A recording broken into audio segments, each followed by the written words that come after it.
On se retrouve dans cette vidéo pour voir la question: un article peut être composé d'une nomenclature? Dont la réponse est oui. Voyons donc comment cela se passe. On va ouvrir la liste des articles et on va aller choisir par exemple unité intérieure murale, qui est donc l'unité intérieure d'une pompe à chaleur.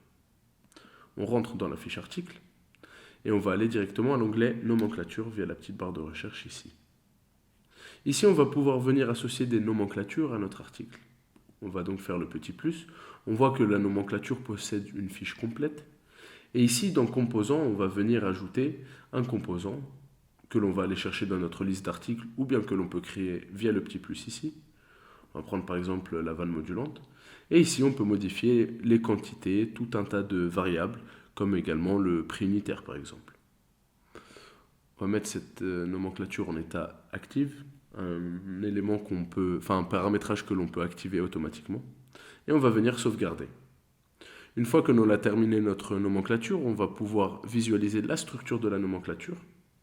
Donc ici, elle reste très simple, car elle ne comporte qu'un seul élément. On va quitter. Et notre nomenclature est terminée. Ici, ce qu'il ne faut pas confondre, c'est une nomenclature et les composantes de la nomenclature.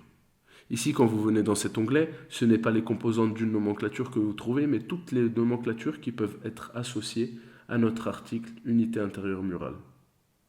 Ce qui est pratique en créant des nomenclatures, on va revenir dans la fiche et on va cliquer sur structure nomenclature, c'est que cette structure de nomenclature peut être visible par les techniciens sur leur tablette. Ce qui veut dire que si vous décomposez votre unité intérieure en plusieurs éléments, donc en une nomenclature, les techniciens sur leur tablette pourront retrouver exactement l'article dont ils ont besoin si jamais ils doivent remplacer un des éléments de notre unité intérieure murale.